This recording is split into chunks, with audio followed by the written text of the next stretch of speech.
Chapman Highway, South Knoxville. Almost 10 at night. Laura Mitchell's Audi is dead. Dashboard dark. Engine silent. No shoulder to pull onto. Her phone is down to 8%. Headlights pass. 1, 2, 3.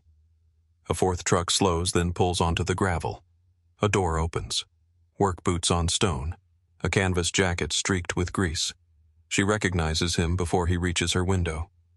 Keith Palmer. She got him fired over a small mistake. When her car broke down at night, only the single dad pulled over. He doesn't say a word. He walks straight to the hood. And somehow that's what scares her most. Because after everything that happened between them, she knows he has every reason to keep driving. But he didn't. 2 months earlier, the first week of June, Keith Palmer was a fleet mechanic at Ridgeline Logistics on the south side of Knoxville. 3 years on the job, not one incident. He kept 2 logs, one on the company system, one by hand, in a spiral notebook thick enough to double as a doorstop. He didn't trust a single record of anything. 22 trucks moved through his bay, and every one of them left with his initials in 2 places. In May, Keith found the brake pads on truck 14 worn past spec. He filed a maintenance request. 3 weeks running, 3 different requests, and each one vanished from the system within a day. He had no authority to hold a truck back. That call belonged to management. So truck 14 kept running, and Keith kept writing the dates down in his own hand because somewhere in him, he already knew the system wasn't going to remember this for him. Early June, truck 14 lost its brakes doing 45 on Interstate 40. The driver walked away. The cargo didn't. The truck came in on a flatbed with its front end folded like paper, and the report landed on Laura Mitchell's desk by end of day. Doug Kendrick, the company's senior vice president and chief financial officer, Keith Palmer was the technician of record for truck 14. The digital system showed no maintenance requests filed in the last 3 months. Palmer had signed off on the truck as safe without completing a proper inspection. Doug set the printout on her desk clean. No warnings, no red flags anywhere on the page. Laura called Keith in second-floor conference room, blinds half open. Doug standing by the window with his arms crossed. Laura had the printout in front of her, edges squared to the table. She'd read it twice before he walked in, looking for a hole in it and hadn't found one.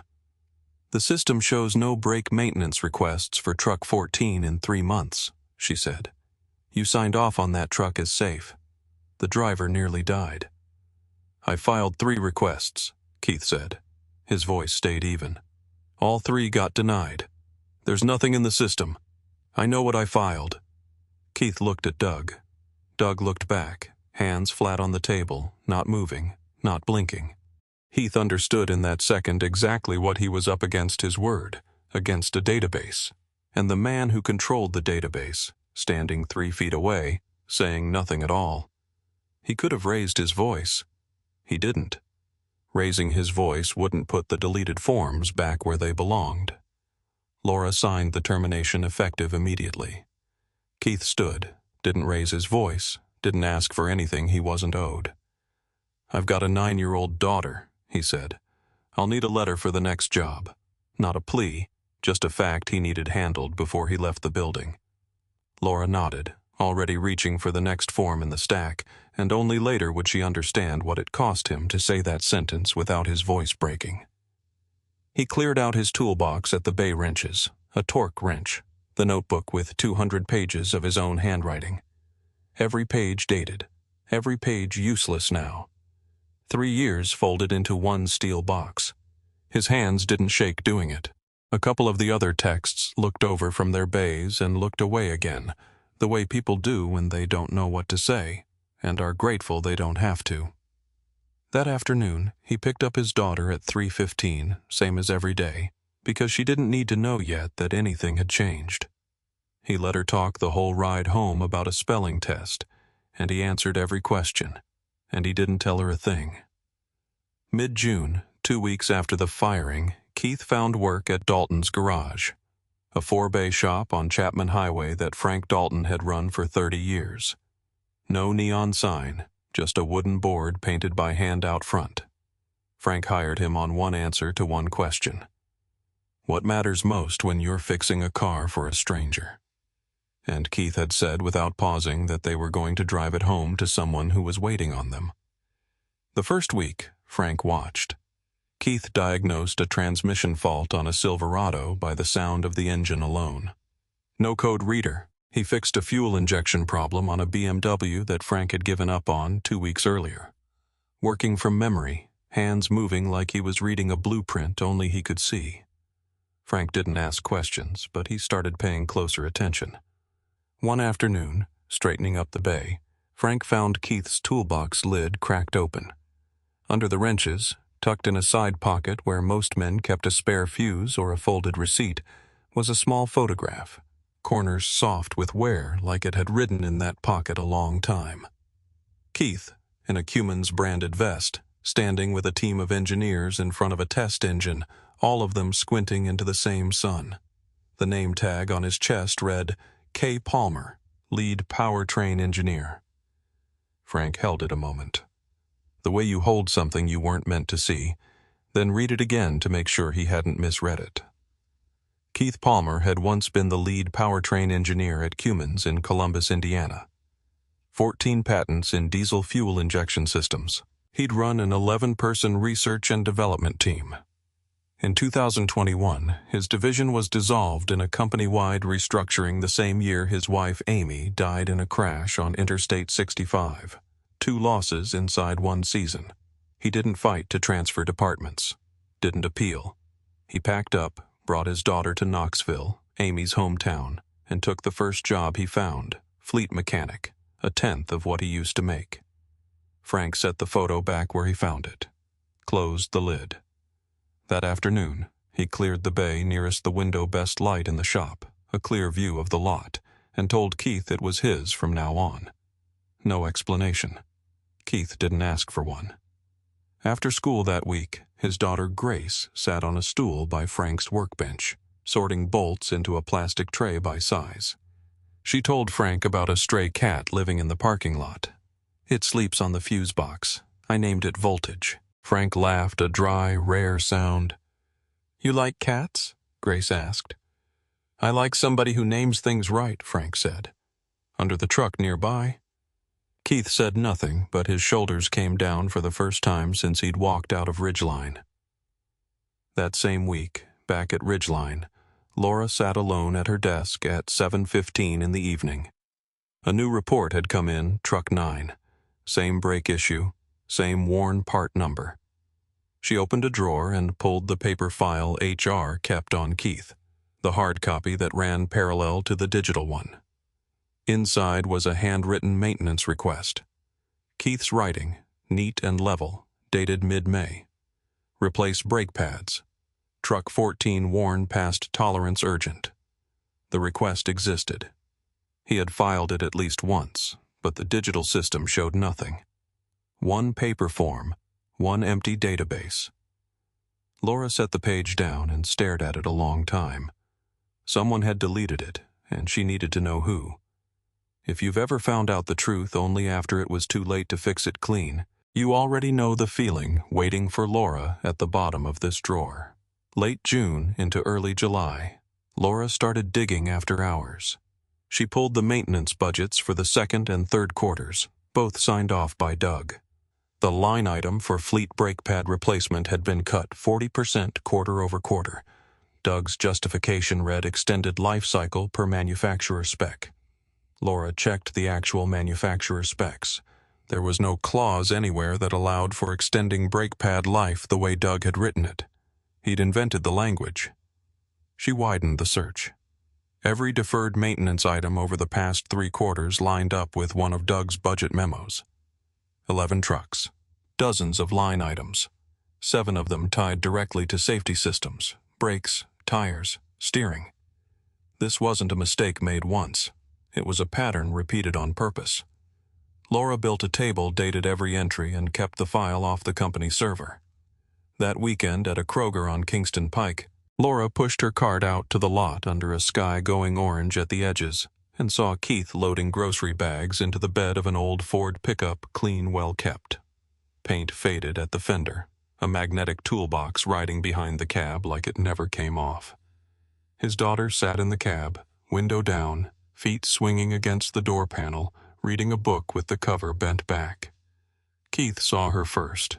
He paused, a bag in each hand, then nodded. "Hey, you doing all right?" Ordinary, like she was someone he knew from around, not the woman who'd signed the paper that ended his job 3 weeks earlier.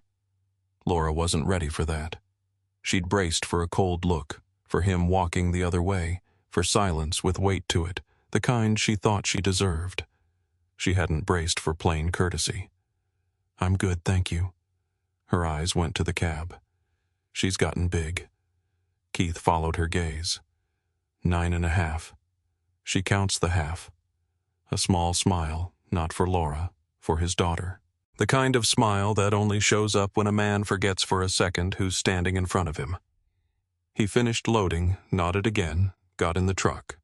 It pulled out of the lot, taillights catching the last of the evening light. Grace waved out the window, not at Laura, just at the world going by, the way kids wave at everything moving at mailboxes and dogs and strangers alike. Laura stood by her own cart a moment longer than she needed to, watching the truck merge onto Kingston Pike before she remembered she still had ice cream melting in a bag. That night at her kitchen table, Laura laid it all out. Keith's handwritten form, Doug's budget sheets, the empty digital log, a mug of coffee going cold at her elbow. On a sticky note she wrote, "Who has authority to delete a request from the system?" 3 people, herself, Doug, IT admin. She hadn't done it. IT admin had no reason to. That left one name, and she sat with it a long while before she let herself write it down. She looked at Keith's handwriting level, careful, the writing of someone who'd spent a career putting things down on paper because words mattered to him, because a record only counted if it survived whoever came after it. Then she looked at her own signature on the termination form 2 pages later in the same file, her own handwriting. Nothing like his. Quick and slanted. The signature of someone who'd signed 100 things that week without reading half of them. 2 signatures in one folder. She'd never checked a single page before she put her name under his. Through July, Laura widened the investigation past Truck 14. She pulled 8 months of fleet maintenance history, 11 trucks with deferred work, all tracing back to one of Doug's budget memos. 7 items tied to safety. She built a full table date, truck item, memo, signature. The pattern read like a map. Doug cut the safety budget, and when something broke, he erased the trail behind it. She called Pam Reedley in HR over her lunch hour, door to her office shut. "Pam, I need to look back at how Keith Palmer's termination was processed. Who signed off at each step?" Pam went quiet for 3 seconds too long for a question that should have had a simple answer. "That file, Doug handled that one directly. I just did the paperwork side, printed it, got the signature. Standard process." Laura asked if she kept any paper copies outside the system. "I'd have to check," Pam said, and something in her voice had gone careful. "Let me call you back." She didn't call back that afternoon. She didn't call back the next day either. Laura noticed and filed it away with everything else she was starting to notice. At Dalton's that same week, a customer brought in a Porsche Cayenne with a direct fuel injection fault. 2 other shops had turned it away, unable to diagnose it, one of them keeping the car 3 days before giving up. Heath popped the hood, listened to the engine idle, checked the rail pressure against a chart only he seemed to have memorized, and had it narrowed down in 15 minutes, a high-pressure rail regulator stuck open. He replaced it and recalibrated the ECU on his own laptop, an old one with a cracked corner that he kept in a case behind the seat. The customer, a real estate attorney named Tom Garrett, watched the whole thing without a word, arms folded, and said, when Keith closed the hood, "You're not exactly a regular mechanic." Keith wiped his hands on a rag. "I'm a regular mechanic." Tom left a business card on the bench anyway, weighted down under a socket wrench so it wouldn't blow off in the draft from the open bay. "If you ever need anything, anytime." Late one afternoon, Laura drove home along Chapman Highway and passed Dalton's bay door open, fluorescent light spilling out into the dusk like something out of a memory she hadn't earned yet. Keith was under a car, only his boots and legs visible, a radio somewhere playing low. She slowed for 2 seconds, close enough to read the shop's hand-painted sign, then hit the gas. Not yet. She wasn't ready to explain what she was doing there, mostly because she still didn't know herself. The next day at Ridgeline, Doug called her into his office. Door closed behind her before she'd even sat down. "I noticed you pulled the old fleet personnel file. That case is closed." Laura kept her voice level, folder held against her side where he couldn't see the tab. "I'm reviewing safety procedures tied to Truck 9. Truck 9 is a routine maintenance issue. It has nothing to do with a closed personnel file." His tone was flat, almost bored, but his eyes weren't narrowed, measuring, tracking the folder without looking directly at it. Laura understood, without either of them saying it out loud, that Doug knew exactly what she was looking for, and that he'd known before she walked in. She nodded and left the office and didn't breathe out until she was back at her own desk with the door shut. The warning didn't need words. If she kept digging, she was going to run into Doug before she reached the truth. Late July, Laura's Audi had started making a thin whine on startup, gone after a few minutes. The kind of sound a car makes right before it makes a much worse sound. She'd noticed it 2 weeks back and hadn't taken it in too busy. Too many files spread across her kitchen table every night. Too many nights ending with her asleep at the table instead of in bed. At Ridgeline, Doug raised the pressure. In the monthly leadership meeting, he told the board that fleet safety oversight needed a full review and asked, not looking away from Laura once, who had kept an underqualified technician on staff for 3 years without catching a problem. His voice stayed reasonable the whole time, which was worse somehow than if he'd raised it. He was building a story brick by brick in front of 7 people who trusted him. If the truth ever came out, he intended to take her down with him, and he wanted the record to already say so before it did. Laura worked late, left the office at 9:20, and drove Chapman Highway south the road she took home every night. 2 lanes, no streetlights past the 3rd mile, trees pressing in on both sides, the radio off because she'd stopped hearing it an hour ago. Anyway, at 9:43 the whine came back louder this time, steady. The check engine light lit red. The voltage gauge dropped. Her headlights dimmed. She managed to steer onto the shoulder gravel and weeds. No real curb before the dashboard went dark completely. The engine died. Silence. She sat there in the dark, her phone at 8%. She called roadside assistance. 90 minutes, ma'am. Chapman Highway's outside our priority coverage zone. She turned the phone off to save the battery. The road was empty. Crickets. No shoulder lighting. No gas station in sight. Just the smell of hot rubber drifting up from the engine. The first set of headlights passed. The second passed. The third slowed, then sped up again and kept going. Laura started calculating the walk to the nearest station 4 miles in office shoes on a dark road. A 4th set of headlights. The truck slowed, pulled onto the gravel ahead of her, maybe 10 yards up, engine off, door open, work boots on the stones. A canvas jacket streaked with grease. Keith Palmer walked down the shoulder toward her car. He just finished a late shift Frank had asked him to stay and finish up a Tacoma, and his daughter was home with Mrs. Jenkins next door. Same as every night, he ran late. He hadn't stopped because he knew it was her car. He'd stopped because someone was stranded on a dark road. He recognized her only when he reached the window, the headlamp on his cap catching her face through the glass. She recognized him at the same moment. A second passed. Neither spoke. Then Keith said, "Pop the hood."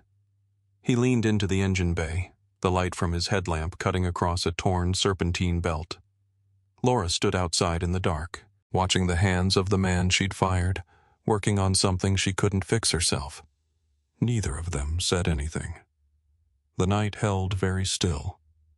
If you've ever needed a stranger to be kinder than you'd earned, this next part is for you. Keep watching. Heath checked the engine bay. The alternator belt had snapped clean. He walked back to the truck bed where his toolbox carried the basics any mobile mechanic keeps close. A spare belt, filters, a backup flashlight. He replaced the belt under the beam of his headlamp. Hands quick and exact. The same hands that had rebuilt a Porsche's fuel system that week. The same hands that had once designed engines at Cummins, now working under the hood of the car that belonged to the woman who'd fired him. Laura stood with her arms crossed. She didn't ask about Ridgeline. He didn't bring it up. They talked about the road instead. "I drive this every night," she said. "I've never seen it this dark." Keith, head still under the hood, said, "No lights past this stretch. Not many people stop." "Except you," Laura said. Keith didn't answer that. She asked about his daughter, not out of politeness, but because she still remembered the girl in the truck cab at Kroger, waving out the window. Keith told her Grace had named the stray cat at the garage voltage sleeps on the fuse box. She says it's a calico, so it brings the house luck. He said it plainly, like it was the most ordinary thing in the world. Not telling Laura a story, just answering a question about his kid the way he would for anyone who asked. Laura didn't smile, but her mouth curved just slightly the first moment between them that didn't have ridgelines sitting on top of it. Laura wanted to say something. He saw her breath changing, her mouth opening, then closing. Keith shook his head. Just barely. Not here. No anger in it. Just not the time, not the place, not on a dark stretch of road built for saying nothing at all. He shut the hood. Try it now. The engine turned over. Headlights came back on.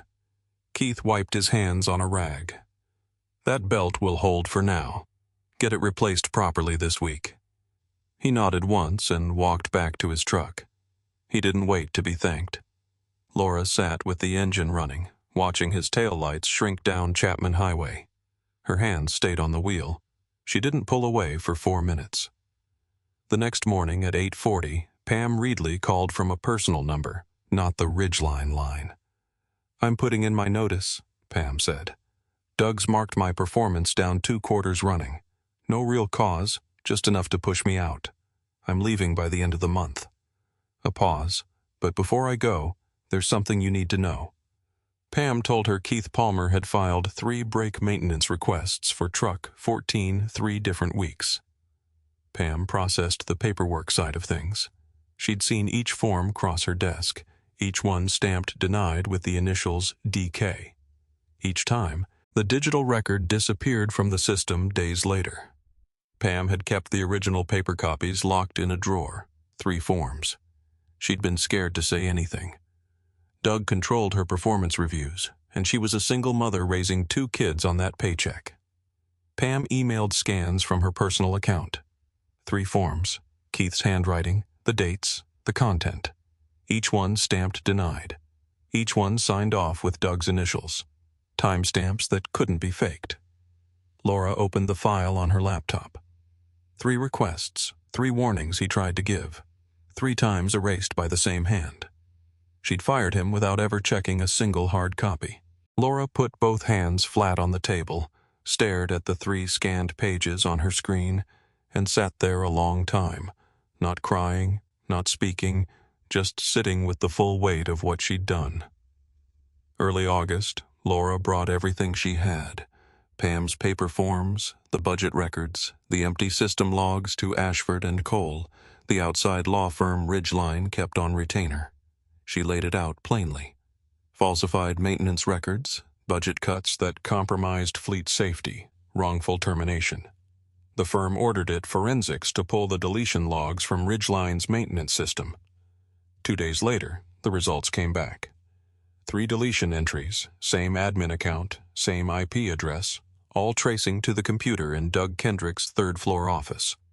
Laura drove out to Dalton's. On the surface, she was there to check the alternator. The roadside fix was only temporary. The belt needed a proper replacement. The real reason she wasn't ready to name yet. Frank was at the counter when she walked in, heading straight for the bay by the window. Keith was under a Tacoma. He slid out at the sound of footsteps, saw her, stood, wiped his hands. Alternator, she said. He checked it. The temporary belt was holding, but it needed swapping out properly. 20 minutes. While he worked, Laura stood beside him, watching his hands. The same hands from Chapman Highway. The same precision. She left her personal number on the repair invoice. In case anything comes up with the car. Keith looked at the number, folded the invoice, put it in his shirt pocket. He didn't say anything about it. "Do you drink coffee?" Laura asked. "After you're done." Keith looked at her 3 seconds, weighing not the offer, but the person making it. On Chapman Highway. She'd stood in the dark and watched him work without a single complaint, without rushing him, without giving orders. She hadn't said sorry out loud, but she'd stood there. "I don't think that's a good idea," he said. "It's just coffee." Silence. "Fine." A small coffee shop on Market Square, a table by the window. Laura ordered an Americano. Keith ordered black. They talked not about Ridgeline, about Knoxville, about fall coming, about starting over. "Some things break clean," Keith said. "Some things break jagged. Clean breaks are easy to weld back. Jagged ones you've got to grind both edges down first." Laura understood he wasn't talking about metal. Keith told her a little about Grace, how she sorted bolts by size at the shop, how she read in the truck cab while he worked. He didn't mention Amy. Laura didn't ask, but her eyes caught the pale band of skin on his left wrist where a wedding ring used to sit. He'd taken it off. The mark was still there. Laura didn't apologize, not because she didn't want to, but because she wanted to fix it before she said a word.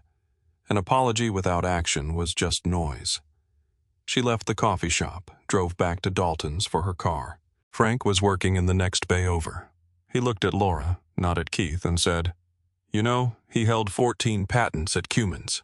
Lead engineer ran an 11-person research team." Laura stopped walking. Frank kept going. "The fleet mechanic you had was the kind of engineer your company would have paid anything to keep, and you put him on the street." Frank didn't say anything else. He went back to work. Laura stood there a few seconds longer, then got in her car. That night, Doug found out Laura had gone to Ashford and Cole. He struck back, drafted a memo to the board claiming Laura Mitchell had approved fleet safety oversight herself, that she'd fired a competent technician without an adequate investigation, that she was the weak link in the whole matter. He sent it to every board member at 11:47 that night, marked urgent, confidential. If you've ever finally found the proof you needed only to watch the other side fight dirtier, stick with this one to the end. Mid-August, the Ridgeline boardroom. 10 in the morning. Coffee cooling untouched in front of most of the chairs. 7 members at the table. Doug spoke first, a printed memo, a confident voice, a hand pointing to a chart he'd clearly rehearsed pointing to. Laura Mitchell kept an underqualified technician on staff for 3 years. When an incident occurred, she fired the employee to cover the gap instead of auditing the system. Now she's trying to shift blame onto me to protect her own position. He laid out a timeline, his timeline clean, logical on the surface. Every date chosen to make hers look like an afterthought. Laura waited for him to finish. She let the silence after his last sentence sit a beat longer than was comfortable before she stood unhurried and set 3 things on the table, squaring each one so the board could read them without leaning forward. First, scanned copies of 3 handwritten maintenance requests, 3 different dates, all reading the same. Replace brake pads truck, 14 worn past tolerance urgent. Each one stamped denied, each one signed with the initials DK. Second, a printed IT forensics report. 3 deletion entries, same admin account, same IP address, all belonging to Doug Kendrick. Third, the second and third quarter budget reports, Doug's signature on every line that cut safety spending. "Keith Palmer warned us 3 times, Laura said. Each time the request was deleted from the digital system by the same person. I fired him based on data that had been manipulated. That's my failure. I never checked outside the system, but the person who manipulated the system, who cut the safety budget and erased the trail behind it, is Doug Kendrick." Doug lost his composure for the first time. "Paper forms can be forged. Anyone could. Ridgeline's own attorney cut him off. The deletion log carries system-level timestamps that can't be altered from outside. All 3 deletion entries match the timing and content of these 3 paper forms exactly. and the IP address traces to the computer in your office. The board deliberated for 45 minutes. The vote came back 6-1. Doug Kendrick was terminated for fraud, falsification of safety records, and endangering employees. One board member moved to forward the file to the Federal Transportation Regulator. The board directed Laura to clear Keith Palmer's termination record entirely, issue full back pay for 3 months, and send a formal offer of reinstatement. That afternoon at 5:30, Laura drove to Dalton's. Keith was under a Camry. She stood and waited, an envelope in her hand, no call ahead, no knock, just waiting. Keith slid out, face streaked with grease, flannel sleeves rolled up. He saw Laura, saw the envelope, stood, wiped his hands on a rag. Laura held it out. The board cleared your record. Full back pay, a formal offer to come back. Same position, same salary. A pause. You were right. I should have listened. Keith took the envelope, opened it, scanned the first page, folded it, looked at her. I appreciate this, he said, but I don't want to come back. Laura looked at him. You don't want to come back? Not a question. Just repeating it to make sure she'd heard it right.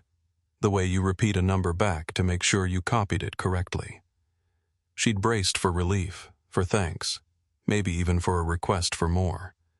She hadn't braced for no, and it took her a second to find her footing again. Keith set the envelope down on the workbench next to a cold cup of coffee he hadn't gotten back to. He explained it plainly, the way he explained most things. No more words than the situation needed. These last 3 months, I found something I hadn't had since Amy died. Mornings I want to get up for. Not because I have to, because I want to. Frank gave me the bay by the window.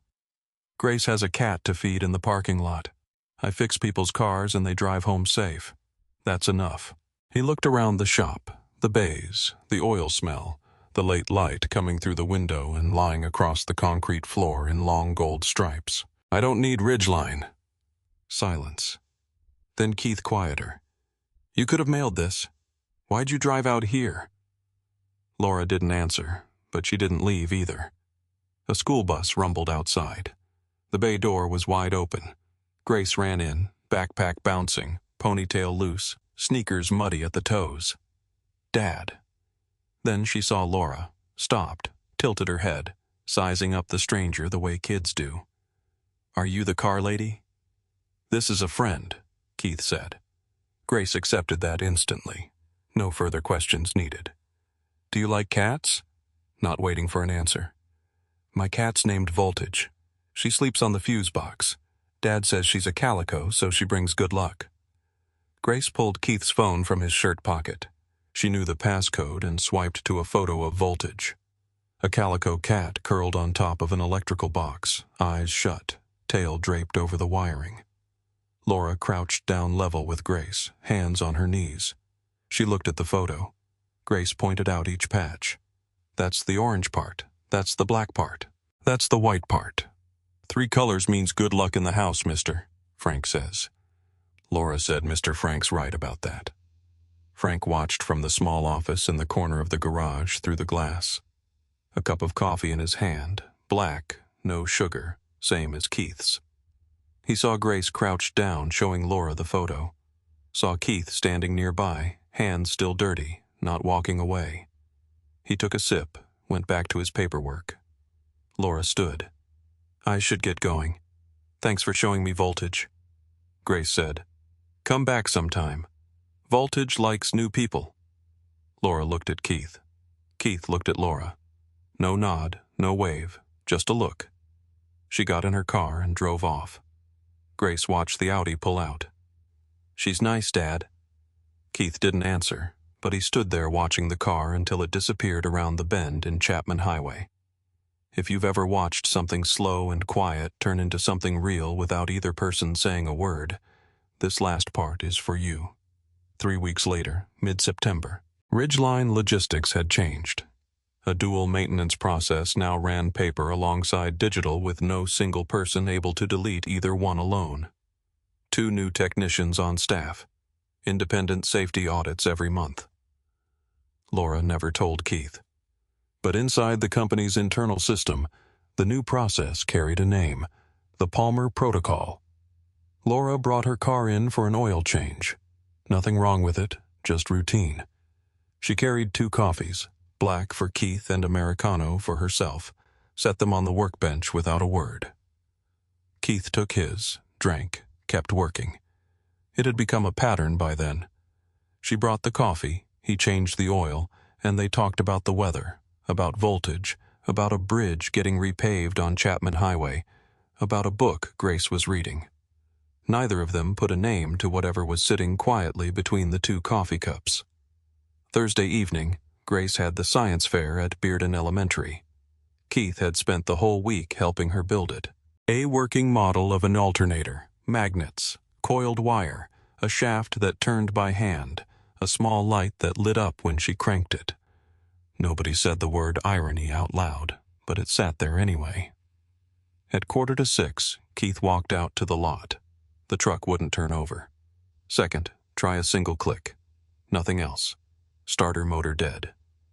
The best mechanic in Knoxville stood in front of a truck that wouldn't move, and the fair started at 6:30. He pulled out his phone, scrolled through his contacts, stopped on one name, the same name from a repair invoice a month back. For the first time, he called her. Laura Keith. Her voice shifted surprise, then focus. Grace's science fair starts in 45 minutes. My truck's dead. A half-second of quiet, Laura said. I'll be there in 15 minutes. 12 minutes later, her Audi new alternator, new belt pulled up outside Dalton's. Keith and Grace climbed in. Grace sat in the middle, arms wrapped around a poster board model of an alternator, talking without stopping. Laura, do you know how an alternator works? It turns spinning motion into electricity. Like when the engine's running, the alternator makes power for the whole truck. Laura, eyes on the road, mouth curving slightly, said, I do know. Someone fixed the alternator in my car on a dark road once. The gymnasium at Bearden Elementary was lit bright. 20 tables set up in rows. Grace presented her model, cranking the shaft, the light bulb glowing, her voice steady and sure. An alternator turns mechanical energy into electrical energy. Without it, the car runs, but nothing else works. Laura stood beside her, holding the poster steady. Keith stood behind them, arms crossed, watching his daughter explain electromagnetic theory to the judges with the full confidence of a 9-and-a-half-year-old. One of the judges, a 4th-grade teacher, looked at Laura holding the poster, then at Keith standing behind them. Are you Grace's mom? Laura looked at Keith. Keith looked at Laura. Before either of them could answer, Grace said, Not yet. Nobody corrected her. The judge laughed and moved on to the next table. Keith looked down. Laura looked away, but neither of them said no. Out in the parking lot, September air leaves just starting to turn across Knoxville. Grace walked between them, poster board in one hand, and reached for Laura's other hand without thinking about it. The way kids reach for whoever's closest. Laura didn't pull away. Keith saw it. Laura knew he saw it. They walked toward the car. 3 long shadows stretched out under the streetlight. Nobody said anything. Some things break and can be fixed. Some things break and you learn to carry the crack. And sometimes on a dark stretch of road, somebody pulls over, not because they know who needs help, but because they know who they are. The hardest distance was never the miles on Chapman Highway. It was the one they'd both built themselves. But sometimes all it takes is standing still in the dark and waiting.